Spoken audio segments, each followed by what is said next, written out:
Voter Ganga किनारे वाला, मैं वोटर गंगा किनारे वाला, कि मेरा दर्द किसी ने न जाना कि यहाँ गंगा का कटान होता है, पानी सर से ऊपर बहता है। उत्तर प्रदेश में 2022 के चुनाव में कौन किसका बनेगा खेवनहार और किसकी नैया होगी पार।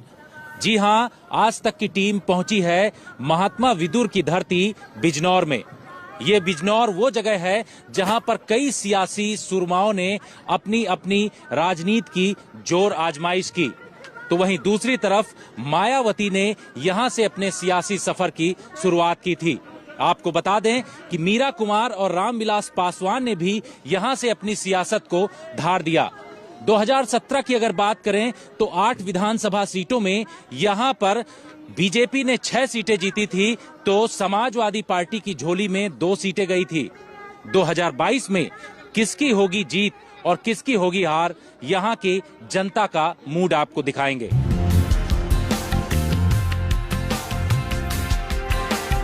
बिजनौर गंगा और मालन नदी के बीच बसा है। इसे विदुर भूमि भी कहा जाता है। महाभारत काल में विदुर हस्तिनापुर छोड़कर यहाँ बस गए थे। गंगा तट के किनारे बसा खूबसूरत ऐतिहासिक शहर बिजनौर मुगलों, नवाबों और अंग्रेजों का शासन देख चुका है।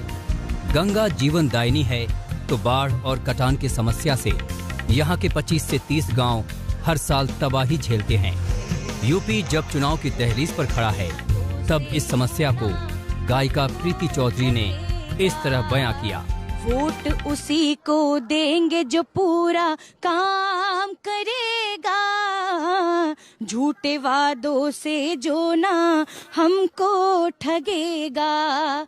नेता यहाँ आते हैं आकर चले जाते हैं, नेता यहाँ आते हैं आकर चले जाते हैं, नए नए सपने हमको दिखलाते हैं, पर कोई न सुनने वाला वाला वाला। मैं वोटर गंगा किनारे वाला, कि मेरा दर्द किसी ने न जाना कि यहाँ गंगा का कटान होता है, पानी सर से ऊपर बहता है। सर, विकास की अगर बात करें इस क्षेत्र के लिए, मैं बैराज की अगर बात करूं, गंगा माँ की बात करूं, तो मुझे ऐसा लगता है कि डेवलपमेंट तो बहुत है, ऐसा नहीं कि डेवलपमेंट नहीं है, बहुत सारी चीजें यहाँ अच्छी हुई हैं, लेकिन मुद्दा क्या है? मेन मुद्दा जो है वो मुद्दा यही है कि कटान जो होता है उस विषय में आज तक किसी ने यहाँ कोई बात नहीं की। इसके अलावा क्या है लोगों की मुश्किलें और कैसा है इस बार उनका मूड, ये जानने की शुरुआत हमने गंगा के किनारे पर आते ही शुरू कर दी। कोई साथा नहीं मिला सरकार के तरफ से, किसी तरह भी हमें नहीं मिला साथा भैया।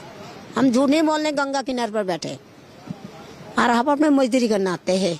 बाजी दिन हम ऐसे लोग बाग ठा भी देते, नुगे से जाओ प्रसाद को बेच रहे, गंदा करते, फलाना ढिकरी दुनिया भर का बात भी करते। जब भी हम जितने भी बैठे प्रसाद वाले अपने मजदूरी के कारण आ जाते हैं। बिजनौर गन्ना और गेहूं की खेती के लिए मशहूर है। इलाके में 9 चीनी मिलें हैं। चुनाव करीब आते ही किसानों को समय पर पैसा मिलने लगा, मगर सरकार से उनकी अपनी शिकायतें हैं, तो कई मांगे भी हैं। पश्चिमी उत्तर प्रदेश में किसानों के क्या मुद्दे हैं, आज तक की टीम बिजनौर में गंगा के किनारे वो जो गन्ना किसान हैं उनके पास इस वक्त मौजूद है। दरअसल किसान लगातार इस बात को लेकर के मांग करते रहते हैं कि सही समय पर किसानों का जो गन्ने का मूल्य है वो नहीं मिलता है। जब चुनाव होते हैं तो उस दौरान गन्ने का मूल्य दिया जाता है। ऐसे में इस बार के चुनाव से पहले किसान क्या सोचते हैं, इनसे बातचीत करते हैं। ये बताइए कि जो आप लोगों के मुद्दे हैं उनको सरकार सुनती है, किस तरीके से आप लोगों को आगे की तरफ वो ले जाती है? जो गन्ने का मूल्य क्या वो सब मिलता है? देखो, ऐसा किसान सरकार जो है ये मूल्य नहीं बढ़ाती। 5 साल में 25 रुपए बढ़ाए। 25 रुपए क्या है? कुछ नहीं है। 5 रुपए साल में हम क्या करेंगे? क्या मिलेगा? हमें कुछ नहीं मिलने का। और उसके बाद रही भुगतान की बात, कभी भुगतान समय पर नहीं करवाते। इलेक्शन आ जाता है तो भैया 10 दिन का मील देने लगती है। उसके बाद इलेक्शन निकल जाएगा, फिर एकदम साफ, कोई 1 रुपया देने को तैयार नहीं है। रही खाद की बात, खाद DAP मिलता नहीं है और इतने पैसे बढ़ा दिए हैं खाद पर कि बस पूछो मत। हमें ही पता है कि हम लोग कितने परेशान हैं। डीजल की बात रही, डीजल इतना महंगा कर दिया, कहाँ 60 रुपए लीटर था, आज 100 रुपए लीटर तक पहुंच गया। ये 10 रुपए वाला इलेक्शन के चक्कर में घटा दिए, जो 86 रुपए को डीजल मिल रहा है, अन्य ये भी 100 रुपए से ऊपर कूद जाता। देखिए सर, किसान का जो है, किसान का सबसे बड़ा मुद्दा तो हमारे पश्चिम उत्तर प्रदेश में गन्ने का ही है। जैसे कि अभी बड़े भैया ने बताया कि गन्ने का मूल्य सही समय पर नहीं मिल पाता हमारे को, और जो 25 रुपए इन्होंने बढ़ाए ये बहुत कम है किसान के लिए। किसान को जो 400 रुपए कुंटल के हिसाब से हमारा मूल्य गन्ने का होना चाहिए था, वो हमारा नहीं हुआ है। और आप देख सकते हो फर्टिलाइजर की आपने बात की थी, फर्टिलाइजर की मैं बात करना चाहूंगा। फर्टिलाइजर की स्थिति हमारे यहाँ बहुत ज्यादा खराब हो चुकी है। डीएपी नहीं मिल पाता है, अभी गेहूं की बुआई चल रही है, किसानों को डीएपी उपलब्ध नहीं किया गया है। और यूरिया के साथ भी अलग अलग फर्टिलाइजर, अलग अलग दवाइयां देने शुरू कर दी है इन्होंने। तो किसान का बहुत बड़े मुद्दे हैं। किसान के सबसे बड़ा है 15 दिन के अंदर पेमेंट करने को बोलते हैं, 14 दिन के अंदर पेमेंट होगा। अब तक 14 दिन की बात करो, पूरे साल में पेमेंट नहीं हुआ है। अभी चुनाव हमारे नजदीक हैं, तो इस सीजन में थोड़ा पेमेंट ठीक समय पर हो रहा है। और आप किसान की बात करोगे, ये 3 काले कानून लेके आए कोरोना की चपेट में, और उसको भी इन्होंने 1 साल में उन्होंने इनको वापिस लिया है। अब तो वापस ले लिया। अब तो ये मुद्दा क्या है, अब तो पूरी तरीके से सरकार ने तीनों कानून वापस ले लिए। नहीं, वो काले कानून वापस ले लिए। कल नरेंद्र तोमर हमारे कृषि मंत्री कह रहे थे, उनकी एक वीडियो वायरल हो रही है कि हम 2 कदम पीछे हटे हैं। वो तो काले कानून थे, इन लोगों को वापस लेना ही था। किसान नहीं झुका, इन्होंने, किसान कुछ अन्नदाता है हमारे देश के किसान, इन लोगों ने हर संभव प्रयास किया किसान को झुकाने का, मजदूर को झुकाने का। लेकिन हमारा संगठन एक मजबूत संगठन है, हम नहीं झुके सरकार के आगे, सरकार को झुकना पड़ा। किसान के सबसे बड़े मुद्दे होंगे जी, हमारा 14 दिन के अंदर पेमेंट होना चाहिए, और हमारा 400 रुपए प्रति क्विंटल के हिसाब से हमारा गन्ने का मूल्य होना चाहिए। और हमारी जो बिजली के बिल ये निरंतर बढ़ते जा रहे हैं, इसको थोड़ा सा देखना पड़ेगा। बिजली का बिल हमारा थोड़ा कम करना पड़ेगा। ये हमारे सबसे बड़े मुद्दे होंगे, जो कि किसान को सबसे बड़ी दिक्कत जो हो रही है वो गन्ना मूल्य के ऊपर हो रही है। गन्ना मूल्य जो 400 रुपए क्विंटल प्रति क्विंटल हमारे को देगा, हम उसकी सरकार में खुश रहेंगे। बिजनौर अपनी संस्कृति और गंगा जमुनी पहचान के लिए भी जाना जाता है। हिंदुओं और मुसलमानों के बीच यहाँ का सामाजिक ताना बाना बुना गया है। बिजनौर की कुल आबादी 42 लाख के आसपास है। यहाँ हिंदू लगभग 55% है, तो वहीं मुसलमानों की आबादी करीब 45% है। यहाँ मुद्दा विकास का है, तो बेरोजगारी भी एक बड़ा संकट है, खास तौर पर जब बिजनौर में कोई बड़ा उद्योग नहीं है, मगर नेताओं के अपने ही दावे हैं। राजनीतिक पार्टियां जहां एक तरफ चाणक्य नीति के हिसाब से काम कर रही हैं, तो दूसरी राजनीतिक पार्टियां विदुर नीति का सहारा लेकर के अलग अलग जगहों पर चुनावी मैदान में उतरेंगी। इस बार उत्तर प्रदेश में क्या है जनता का मूड, यहां पर स्थानीय जो बीजेपी के नेता हैं और समाजवादी पार्टी के नेता वो मौजूद हैं, साथ ही जनता जनार्दन भी मौजूद है। उनसे जानते हैं कि इस बार क्या है जनता का मूड और किस तरीके से वो लोग आगे बढ़ेंगे। सबसे बड़ा जो जनता का मन में प्रशंसा है, ये राम मंदिर बना, इसमें दान करने का हमें सौभाग्य मिला। हमारे बहुत से महापुरुष इस स्वाभाविक क्षण देखने से पहले ही चले गए, स्वर्गवासी हो गए। तो जनता को ये धारा 370 का जो लगा के कन्याकुमारी से कश्मीर तक हमारा देश एक हो गया, और विकास की लगातार गंगा माननीय योगी आदित्यनाथ और माननीय मोदी जी प्रधानमंत्री जी के केंद्र में और राज्य में विकास की गंगा बह रही है।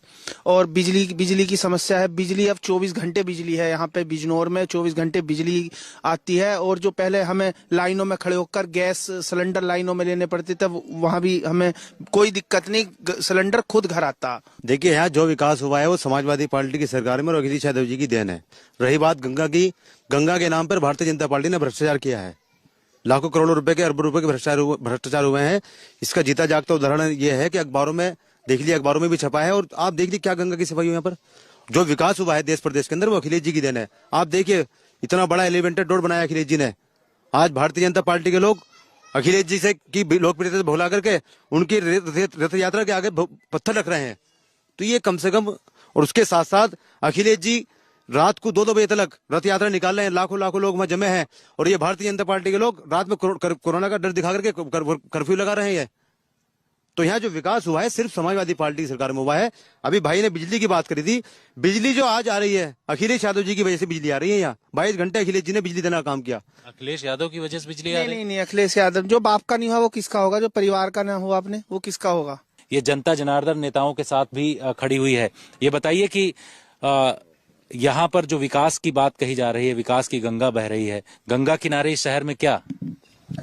गंगा तो है ही हमारे शहर में, और क्या है? सबसे बड़ी दौलत गंगा है, और क्या है कि नहीं? दूर दूर तक के लोग आते हैं नहाने, क्या मेला भरा है, दुनिया भर का काम हो, सबसे बड़ी चीज तो ये है। विकास यहाँ पर किस तरह? विकास बढ़िया हो रहा है, हमारे प्रधान ने चमन बना दिया हमारे अपने गाँव को। देखो, लाइट का, बत्ती का, हर चीज का। लेकिन मजदूरों का खत्म हो गया, काम है ही नहीं मजदूरी की। को क्या करेगा बेचारा? सारा लोग मजदूर है हमारे यहाँ का, तो कहा बेरोजगार है, कहाँ जाएंगे ये लोग बताओ? रोजगार तो वही खत्म हो गया। एक रोजगार था, यहाँ बेरोजगार आदमी है, जो रोजगार था वो खत्म कर दिया सरकार ने। डंगर ठेके पे लोगों ने जमीन बो रखी है, गेहूं बो रखे है, डंगर कालते हैं तो यहाँ पुलिस दिख करती है कि कहाँ ले जा रहे हैं डंगर को। बाहर के लोग यहाँ छोड़ के जाते हैं डंगर, तो यहाँ खेती नहीं होने दे रहा है डंगर हमारी। यहाँ पर जो आंकड़े आए हैं, बेरोजगारी बहुत बड़ा इशू है इस समय पर। अभी जितने भी आप देख रहे हैं, 5 साल में कोई भर्ती नहीं हो पाई है, जो भी भर्ती होती है वो कैंसिल हो जाती है। अब हम ये एक आपके माध्यम से ये क्वेश्चन उठाना चाहते हैं कि जो लड़के 5 साल से तैयारी कर रहे हैं, उनकी एज तो उनकी निकल जाएगी।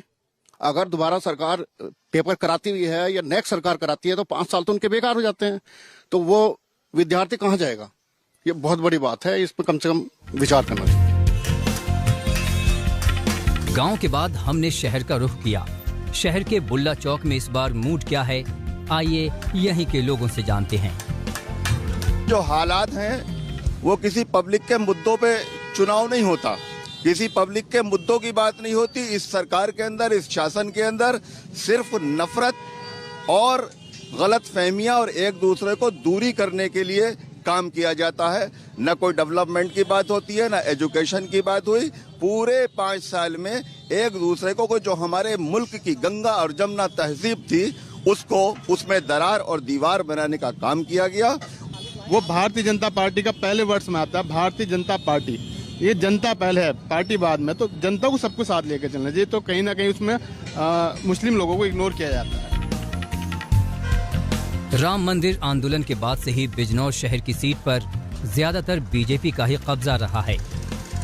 1991 के बाद बीजेपी जहां 5 बार यहां विजय रही, तो वहीं बीएसपी और एसपी को एक बार जीत हासिल हुई। इस बार भी सभी पार्टियों ने पूरा जोर लगा रखा है। हॉस्पिटल में जो पेशेंट हैं वो लगभग 200 पेशेंट हॉस्पिटल में, जिसमें से 115 जो कराई गई, अभी जो लेटेस्ट रिपोर्ट आई है उसके हिसाब से 46% जो केसेस हैं वो ओमिक्रॉन के आए हैं। तो उसके अंदर ट्रैवल हिस्ट्री वाले लोग भी हैं और जो ट्रैवल हिस्ट्री बिल्कुल नहीं जिनकी, वो लोग भी हैं। इसका मतलब दिल्ली के अंदर ओमिक्रॉन है। अब हॉस्पिटल में जो पेशेंट हैं वो लगभग 200 पेशेंट हॉस्पिटल में, जिसमें से 115 वो लोग हैं जो एयरपोर्ट से आए हुए हैं, और 200 में से 102 दिल्ली के हैं और 98 दिल्ली से बाहर के हैं। मतलब ये भी क्लियर होना चाहिए कि दिल्ली के सिर्फ 102 पेशेंट जो हैं अस्पतालों के अंदर। सर, जो 46% आपने बताया, ये जो रैंडम टेस्टिंग कर रहे थे उसके जी। जो डेल्टा में 46%, डेल्टा के केसेज में 46% ओमिक्रॉन मिल रहा है। नहीं, कोरोना के अंदर 46 ओमिक्रॉन के 46%। मतलब ये कह सकते हैं कि अभी तक जो एयरपोर्ट तक सीमित था ओमिक्रॉन वायरस, जो लगातार आप कह रहे थे, वो अब कम्युनिटी दिल्ली में कम से कम कम्युनिटी के अंदर है। बिल्कुल जा रहा है, धीरे धीरे जा रहा है, कम्युनिटी के अंदर भी जा रहा है। सर, पॉजिटिविटी रेट जो बढ़ा है तो उसके बाद में कुछ पाबंदियां और बढ़ेंगी क्या? देखिए, कल डीडीएमए की मीटिंग हुई थी, बहुत डिटेल में डिस्कशन हुआ। क्योंकि एडमिशंस बहुत कम है अभी तक। एक्सपर्ट्स का भी ये कहना है, एक्सपीरियंस भी ये कह रहा है, जिन देशों में ओमिक्रॉन आया है वहाँ का एक्सपीरियंस भी कह रहा है कि ये बहुत ही माइल्ड है एज कम्पेयर टू जो पुराना वेरिएंट थे, डेल्टा था या जो भी थे, उसमें काफ़ी ज़्यादा हॉस्पिटलाइजेशन थी, डेथ भी बहुत ज़्यादा थी। जैसे कल 923 केस आए पर डेथ एक भी नहीं थी। हॉस्पिटलाइजेशन सिर्फ 200 लोग हैं, 200 में से 115 सिर्फ वो लोग हैं जिनको एहतियात के तौर पर रखा गया है। मतलब कोई सिम्टम नहीं है, किसी भी तरह की कोई प्रॉब्लम नहीं है। और दिल्ली के तो सिर्फ 102 पेशेंट हैं, जिसमें से इंटरनेशनल ट्रैवलर्स भी हैं। तो मतलब बहुत ही कम एडमिशन है। पहले जब ये स्टेज होती थी तो बहुत बड़ी संख्या में लोग एडमिट होते थे। तो यानी कि ग्रैफ के हिसाब से अगर पॉजिटिविटी रेट बढ़ता है तो जो पाबंदियां लगनी चाहिए थी वो नहीं लगेंगी। नहीं, स्टेज 1 लागू कर दिया गया है। देश के अंदर सिर्फ दिल्ली है जिसने सारे मेजर्स लिए हैं। देखो, स्कूल बंद हैं, कॉलेज बंद हैं, जिम बंद हैं, स्पा बंद हैं, काफ़ी सारी चीज़ें तो फुल्ली बंद हैं। दुकानें अल्टरनेट हैं, मॉल्स में अल्टरनेट खुलेगा। मेट्रो के अंदर सिटिंग का 50% है, स्टैंडिंग अलाउड नहीं है। बसेस के अंदर 50% सिटिंग का, स्टैंडिंग अलाउड नहीं है। तो बहुत मेजर रेस्ट्रिक्शंस तो लगा दी गई हैं। जैसे शादियों के अंदर सिर्फ 20 लोग अलाउड हैं, फुनरल के अंदर सिर्फ 20 लोग अलाउड हैं, तो गैदरिंग्स बंद कर दी गई हैं। तो रेस्ट्रिक्शंस तो बहुत बड़े स्केल पे लगा दी गई हैं। कई लोग ये भी कह रहे हैं कि कुछ ज़्यादा लगाई गई, परंतु it is better to be precautions. मतलब हम लोग चाहते हैं कि कल को ऐसा ना हो कि भाई हमने पाबंदियाँ लगाते तो शायद अच्छा रहता, पर किसी भी पाबंदी को लगाने का असर 7 या 8 दिन के बाद आना स्टार्ट होता है। मतलब इसमें आप पुराना एक्सपीरियंस ये बताता है, जब लॉकडाउन भी हुआ था तो उसका असर 7 दिन के बाद आया था। सर नॉर्मल चीज है कि ग्रैब के हिसाब से अब आगे पॉजिटिव रेट बढ़ने के बाद पाबंदी और बढ़ेगी या जीडीएमए की बैठक में ही फैसला होगा? नहीं, दोबारा बैठक होगी तब फैसला होगा। पाबंदी ग्रैब के हिसाब से ही आप लागू करेंगे? ग्रैब के हिसाब से लागू कर दी गई है स्टेज 1। सर क्या तीसरे लहर की शुरुआत दिल्ली में हो चुकी है, ये कहा जा सकता है जिस तरह से केसेस बढ़ रहे हैं? ऐसा लगता है कि पूरे देश में केसेस बढ़ रहे हैं। लगभग पिछले हफ्ते में जैसे पूरे देश में डबल हुए, बॉम्बे में और दिल्ली में, क्योंकि टेस्टिंग बहुत ज़्यादा होती है तो हमारे यहाँ टेस्टिंग ज़्यादा है तो ज़्यादा केस आ रहे हैं। तो मुझे लगता है सारी जगह ही बढ़ रहे हैं। सर जो टेस्टिंग और ट्रीटमेंट और जो एक तरह से आइसोलेट करने की आप लोगों की दूसरी कोरोना लहर के दौरान रणनीति रही थी, उस पर किस तरह से काम कर रहे हैं? अभी भी चल रहा है। जो भी पॉजिटिव मिलता है उसके सारे कॉन्टैक्ट्स को ढूंढा जाता है, उनको आइसोलेट किया जाता है। वो बिल्कुल टेस्टिंग, ट्रीटमेंट और ट्रेसिंग सारा काम कर रहा है। सर क्योंकि आपने एक्सपर्ट से भी बात की होगी, यही सवाल है कि क्या ये मान के चले कि तीसरी लहर की शुरुआत है और आलम जो फरवरी तक एक्सपर्ट बता रहे थे पीक पर रहेगा स्थिति? देखिए पूरी दुनिया में ही है। आज का अगर देखें, फ्रांस के अंदर 2 लाख से ज़्यादा केस आए हैं, अमेरिका में 5 लाख के करीब केस आए हैं, जबकि हिस्टोरिकली कभी इतने केस अमेरिका में नहीं आए। तो 15 लाख से ज़्यादा केस पूरे दुनिया में एक दिन में आए हैं, तो इस हिस्टोरिकली से ज़्यादा केस कभी नहीं अभी आए। तक जो तो मतलब ऐसा लगता है कि नंबर्स तो काफ़ी बढ़ रहा है, पर दूसरी चीज़ भी साथ साथ संतोष की बात यह है कि इसकी जो बीमारी है बहुत सीवियर नहीं है। जैसे आज तक बेमिसाल 20 साल